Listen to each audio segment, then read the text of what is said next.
Pagkalipas ng maraming taon mula sa Tournament of Power sa planeta ni Berus, si Goku ang nagdala kay Goten doon. Naniniwalang ang bunso niyang anak ay maaaring lumampas pa sa sariling mga hangganan. Mula sa araw na yon, nagsimulang makaramdam si Goten ng kakaibang uhaw na nag-aalab sa kanyang kalooban, isang matinding pagnanais na maabot ang estado ng Ultra.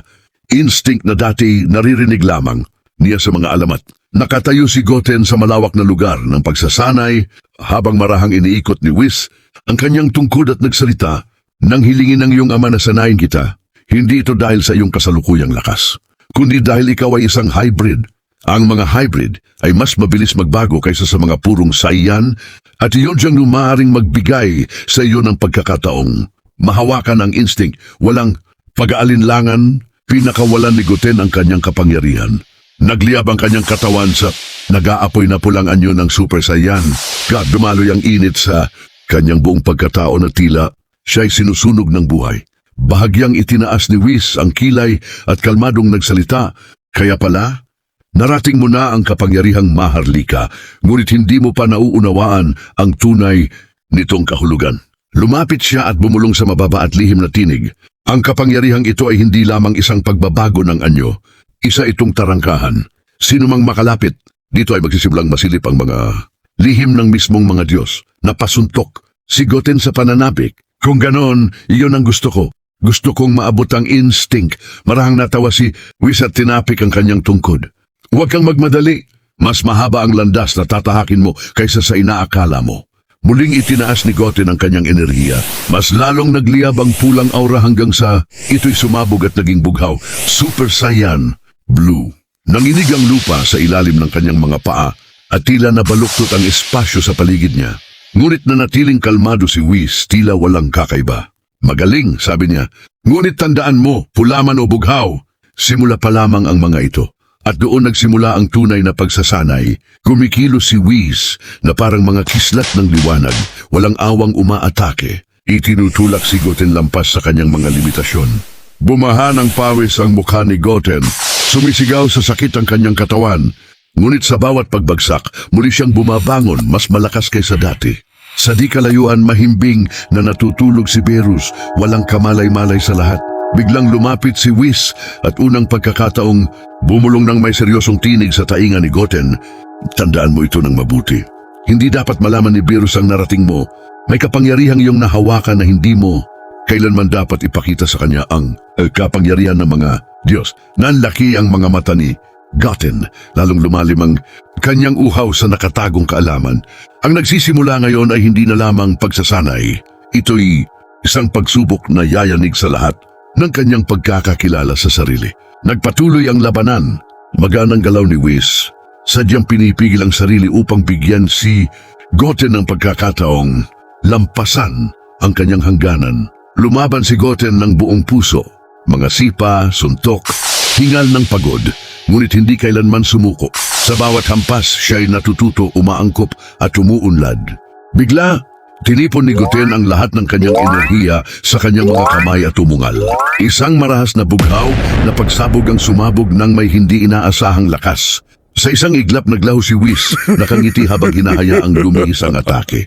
Ngayon mas malala ang tinamaan ng sinag kaysa sa inakala ni Goten. Direkta itong tumama sa napakalaking bintana patungo sa silid kung saan natutulog si Berus. Huminto ang tibok ng puso ni Goten habang yumanig ang buong lugar sa pagsabog. Huli na nang maunawaan niya ang kanyang nagawa. Dahan-dahang nagmulat ng mga mata si Berus. Tumayo siya, naglalagablab ang lilang aura ng galit. Umalingaw-ngaw ang kanyang tinig. Sino ang may lakas ng loob na gambalayin ang aking tulog? Bigla siyang lumitaw sa harap ni Goten, na ngayon ay nasa isang anyong hindi pa niya kailanman nakita. Bahagyang itinaas ng Diyos ng pagwasak ang kanyang kilay. "Ano ang pagbabagong ito?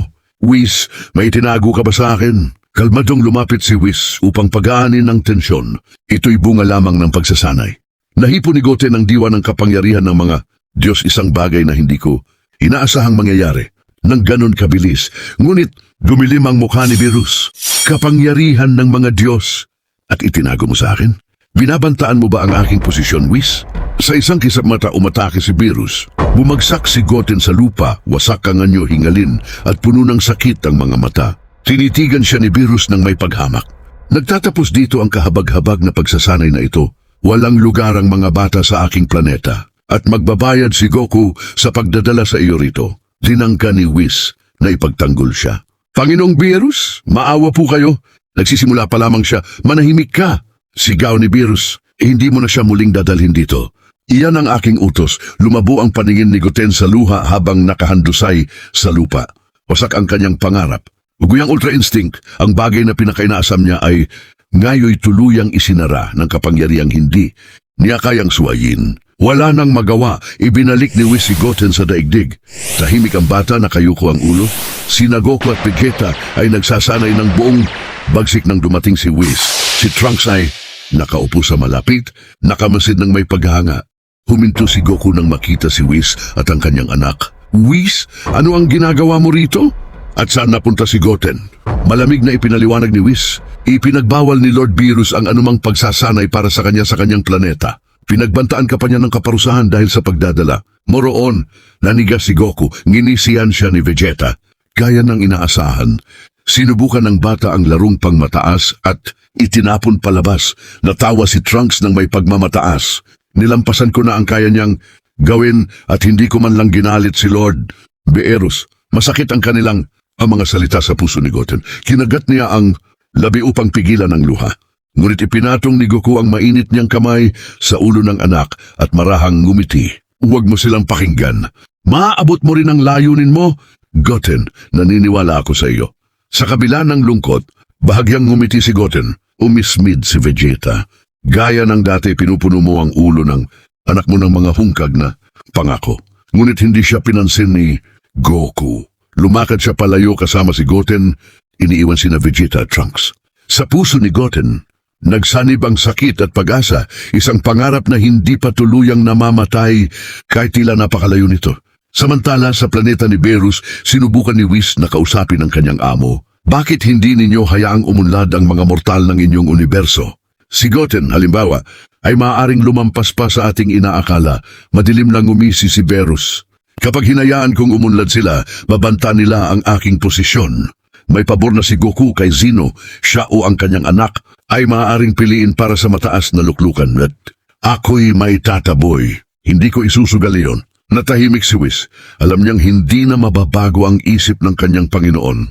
Samantala sa daigdig, sa ilalim ng maliwanag na araw ng umaga, sinimulan ni Goku at Goten ang kanilang lihim na pagsasanay, malayo sa lahat ng mata. Ang unang misyon, lubos na paghusayin, ang pulangan nyo at itulak ito hanggang sa sukdulan. Sa gitna ng malulupit na sesyon ng pagsasanay, ibinunyag ni Goku ang mga lihim na kailaman ay hindi pa naririnig ni Goten, ang katotohanan tungkol sa instinct, ang mga hangganan ng enerhiya at ang kahalagahan ng ganap na kontrol bago ang hilaw na lakas.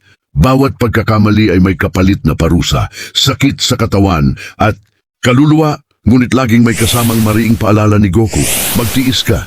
Ito pa lamang ang simula. Mula sa malayo, tahimik na nagmamasid si Trunks, hati ang damdamin sa paghanga at inggit. Nakita niya si Goten na magtiis, lumaban, dumugo at muling bumangon. Hakbang-hakbang, tinatahak ang landas patungo sa kadakilaan. Pagsapit ng gabi, bumagsak si Goten sa lupa.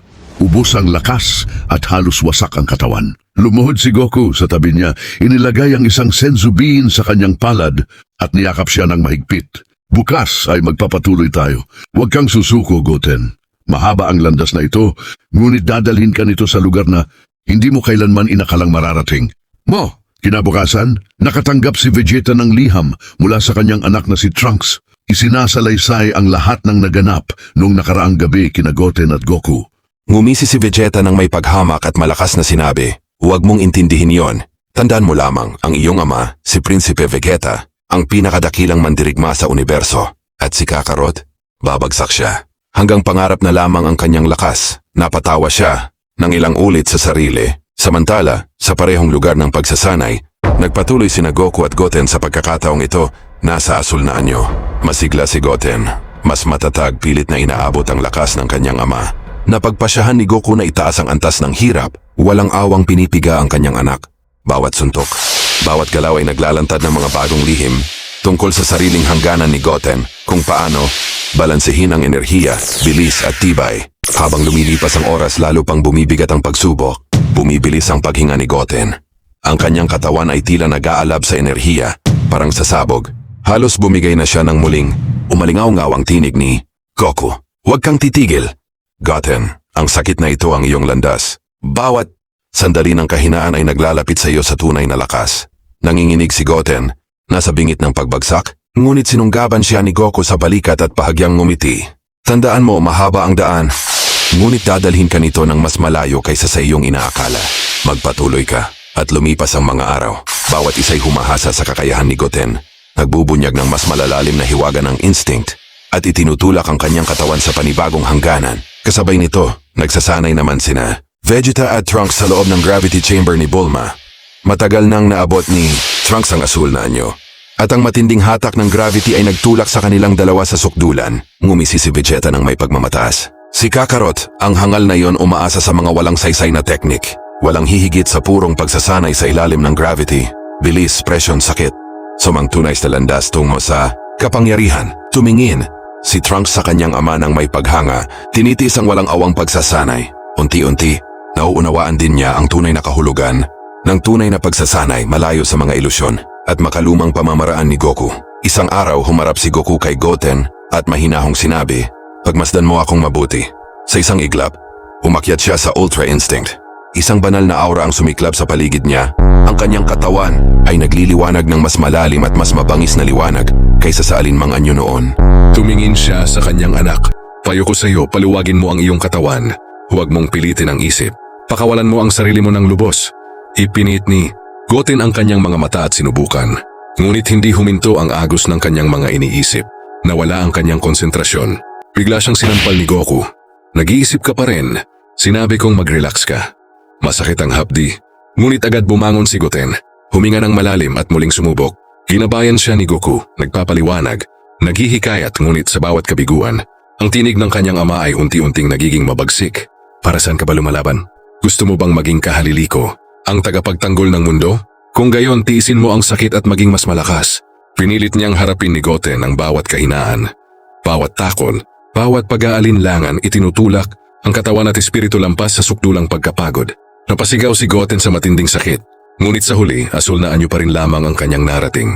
Ubus ang lakas, ngunit mas matalas, mas malakas, at may mas malalim na kamalayan sa landas patungo sa instinct. Bigla kumislap ang galit sa mga mata ni Goku. Sinumpa niya ng malakas si Goten, itinapon ito sa lupa. "Ipinahiya mo ako. Nagtiwala ako sa iyo, ngunit isa ka lamang batang sinasayang ang oras."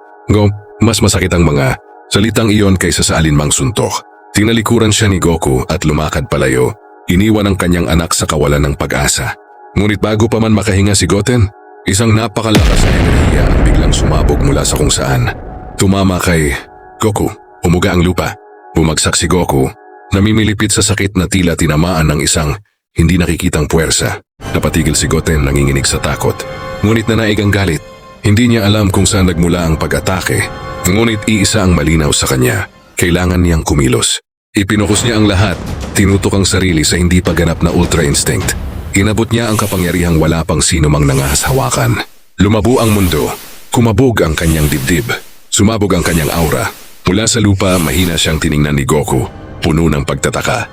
"Goten, anak ko, nagawa mo na sa wakas." Ngunit hindi sumagot si Goten.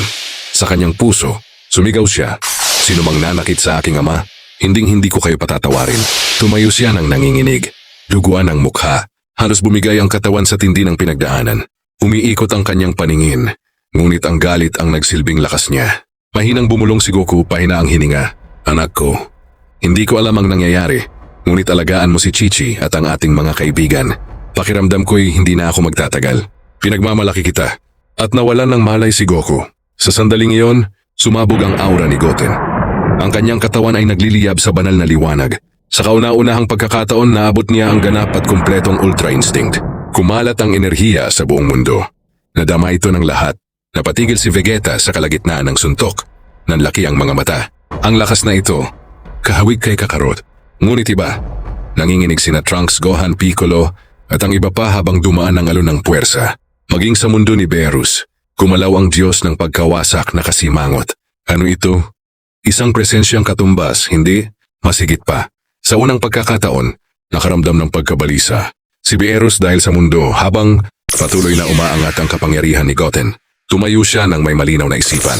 Naabot niya ang dating inakalang imposible. Ngunit bago pa man niya malasap ang sandali, bigla siyang naglaho tila naglakad palabas ng mismong hangin. Napatitig si Goten. Saka lamang napagtantong dumating na si Whis, tiningnan siya nito ng may payapang. Ngiti at marahang nagsalita. Ang tinig ay puno ng nakatagong kahulugan. Ang aking plano ay nagtagumpay. Ang lahat ngayon ay eksakto sa nais kong mangyari.